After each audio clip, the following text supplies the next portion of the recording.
नमस्कार दर्शकों, हमारे एक और नए एपिसोड में आपका पुनः स्वागत है।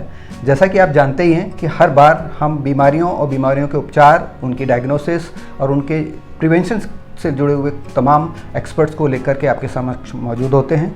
और आज हम चर्चा करने जा रहे हैं एक ऐसी बीमारी की जो कि प्रिवेंटेबल तो है, लेकिन आँख की रोशनी जाने का बहुत बड़ा कारण भी है, और न केवल देश में बल्कि पूरी दुनिया में ये बहुत बड़ा कारण माना जाता है। और इस बीमारी को हम कैटरेक्ट के नाम से जानते हैं। और ये बीमारी पहले माना जाता था कि बहुत बड़ी उम्र से शुरुआत होती थी, 50 के बाद लोग सोचते थे कि अब कैटरेक्ट होता है, और उसके बाद ही इसके बारे में कोई विचार आता था।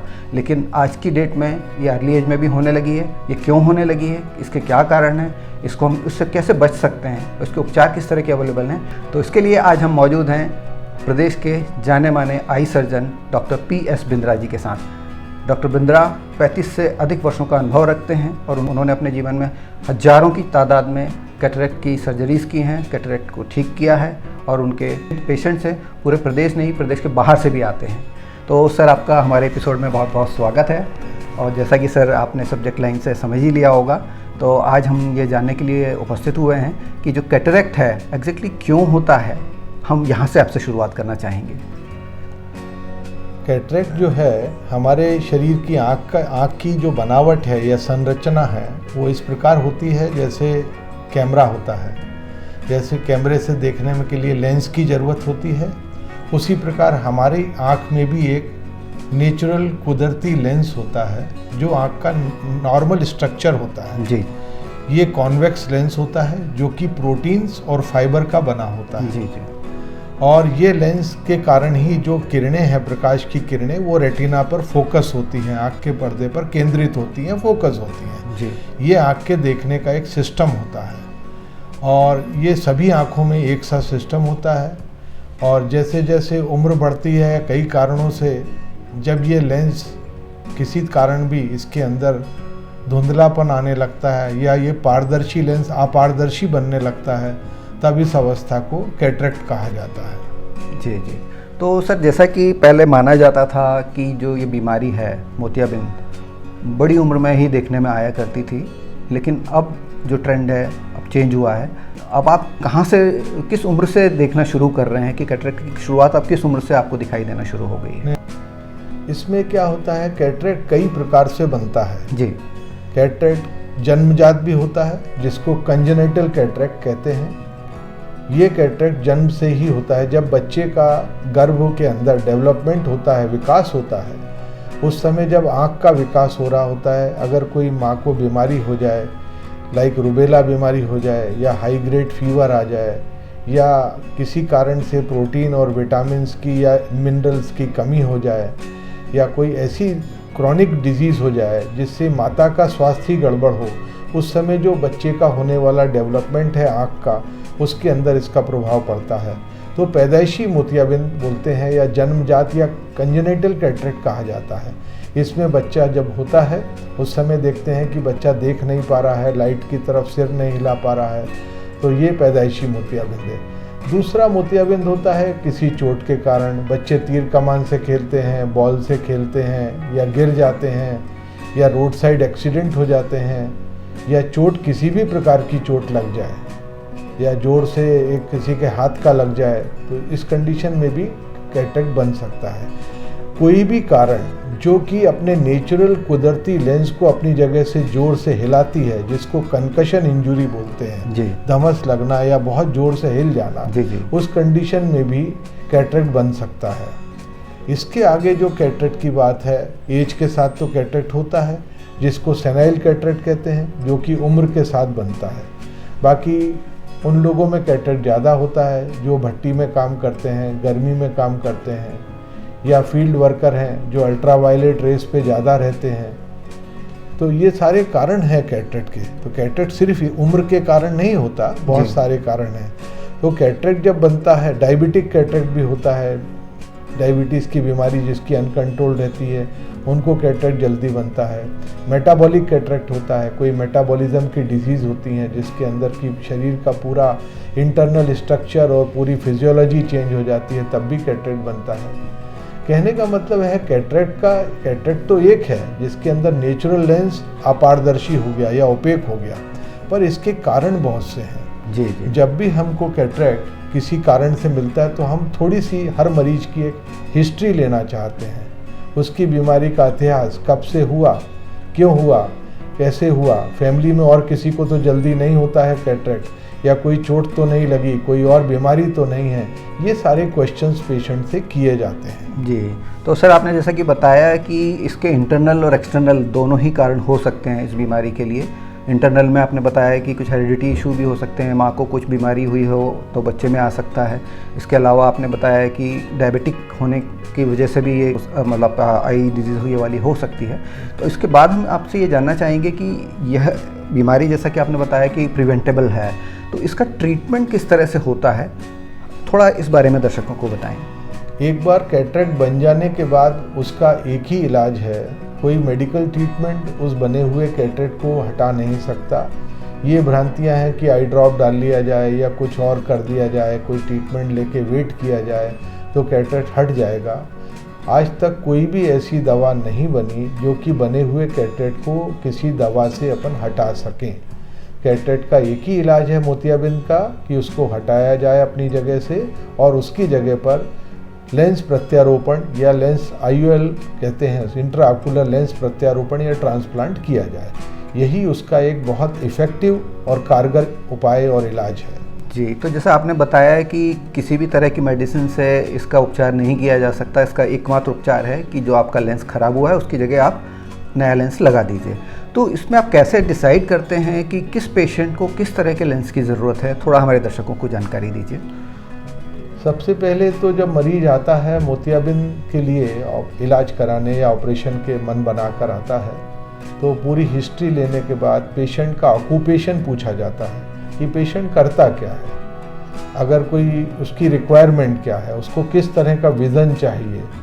कई पेशेंट हैं जिनको सिर्फ खेत में काम करना है, मजदूरी रेंज में है, उनको बहुत ज़्यादा पढ़ने लिखने का काम नहीं है और उन्हें मोटा मोटा काम देखना है, फील्ड वर्क देखना है, बाहर का देखना है, तो उनके लिए साधारण मोनोफोकल लेंस पर्याप्त होगा। जी।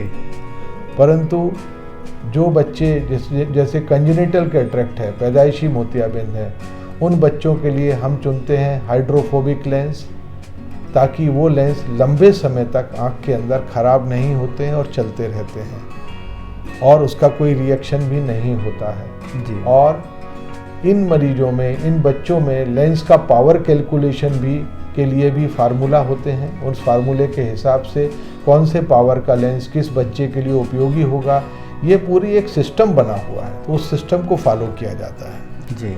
अब कुछ लोग ऐसे हैं जो चाहते हैं कि हम कैटरेक्ट के बाद चश्मा लगाएं ही ना, तो आजकल ये भी संभव हो गया है। तो cataract surgery is a refractive surgery. Refractive से मेरा मतलब है कैटरेक्ट का ऑपरेशन कराएं, उसमें चश्मे से पूरी तरह से छुटकारा आप पा सकते हैं, क्योंकि लेंसेज की चॉइस काफ़ी अच्छी है।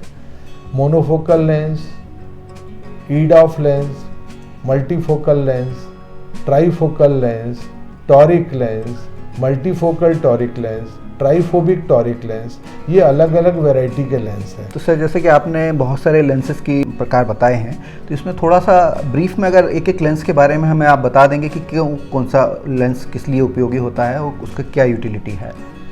मोनोफोकल लेंस के अंदर दूर का पेशेंट को पूरा दिखता है, दूर के लिए चश्मे पर निर्भरता नहीं रहती है, पास के लिए चश्मा लगता है। पास से मेरा मतलब है लिखना, पढ़ना और मोबाइल देखना, ये पूरे वर्क के लिए चश्मा लगता है।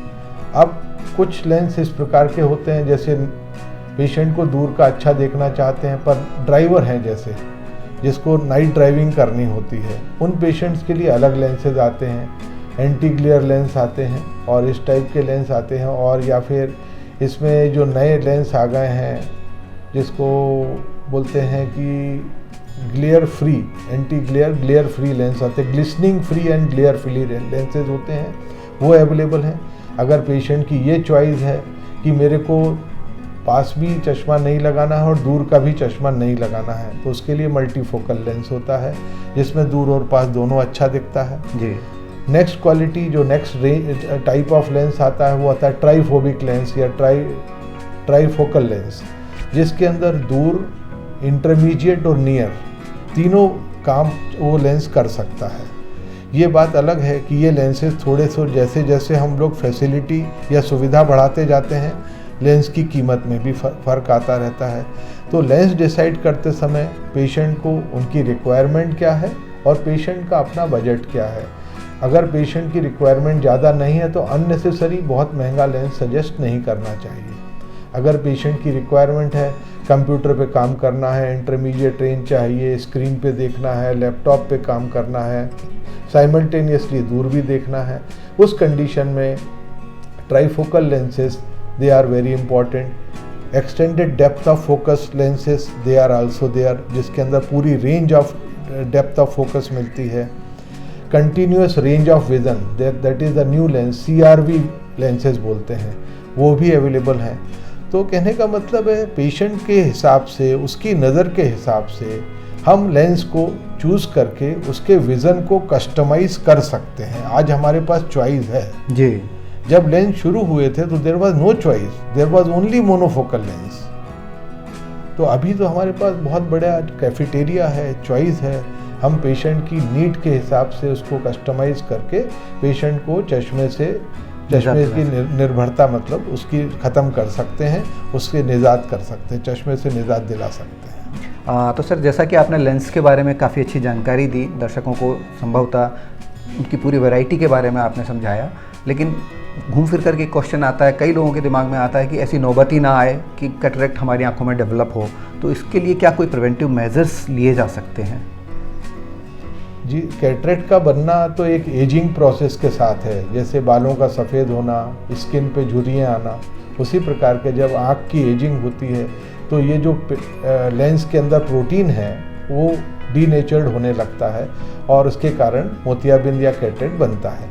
परंतु हाँ, कुछ इस प्रकार के मेजर्स हैं, कुछ ऐसे तरीके अपनाए जा सकते हैं जिसमें कैटरेक्ट को लंबे समय तक बनने से रोका जा सकता है। एक तो आँख को सुरक्षित रखें, चोट से और मेटाबॉलिक डिसऑर्डर या डायबिटीज़ को कंट्रोल रखें, और अगर कैटरेक्ट से बचना चाहते हैं तो अपने खाने में हरी सब्जियां, पत्तेदार सब्जियां और पीले फल जैसे आम है, पपीता है, सब्जियों में कद्दू की सब्जी है जिसमें भी बीटा कैरोटीन है और नेचुरल विटामिन्स हैं, वो चीज़ें ले सकते हैं। विटामिन C वाले फूड या सब्जियां या फल लिए जा सकते हैं। तो विटामिन C, बीटा कैरोटीन, ये लेंस के अंदर नेचुरल पाया जाता है। और जो फूड हैबिट है वो हेल्दी होना चाहिए। आजकल जंक फूड से बचना चाहिए, जंक फूड के साइड इफ़ेक्ट्स होते हैं। तो कुल मिलाकर आँख को साफ पानी से धोना, खान पान अच्छा रखना और जंक फूड से बचाव रखना, समय समय पर आँखों की जांच कराना। अगर अर्ली स्टेज में कैटरेक्ट है, कुछ हद तक प्रिवेंटिवल मेडिसिन आती हैं, एक बार कैटरेक्ट बनने के बाद हम कुछ नहीं कर सकते। तो prevention is better than cure. इसको ध्यान में रखते हुए अपना खान पान अच्छा रखें, अपनी आँखों के नियमित जांच कराएं और जो भी अपने लेवल पर ये कर सकते हैं कि हम अपनी अगर डायबिटीज़ है या कोई और सिस्टम की बीमारी है, किडनी की बीमारी है, ब्लड प्रेशर है या और कोई सिस्टमिक डिजीज़ हैं, उनका इलाज सही समय पर और पूरा कराकर उसको अंडर कंट्रोल रखें। जी, तो सर बहुत बहुत धन्यवाद आपकी इन तमाम जानकारियों के लिए। दर्शकों, आज आपने जाना कि कैटरेक्ट क्यों होता है, कैटरेक्ट किन किन व्यक्तियों को हो सकता है, किन कारणों से हो सकता है, कैसे उसकी हम सर्जरी पर जाते हैं, किस तरह के लेंसेस लगाने से किस तरह की उसको हमें उसके लाभ मिलते हैं, और हम आखिर में हमने जाना कि कैसे हम कैटरेक्ट को बढ़ने से रोक सकते हैं। और इन जानकारियों के अतिरिक्त अगर आपके पास कोई प्रश्न हो तो निश्चित रूप से आप हमारे कमेंट बॉक्स में लिख सकते हैं। हम अगले एपिसोड में डॉक्टर साहब से मिलकर आपके प्रश्नों के उत्तर लेने की कोशिश करेंगे। आज का एपिसोड हम यहीं समाप्त करते हैं। बहुत बहुत धन्यवाद। धन्यवाद सर।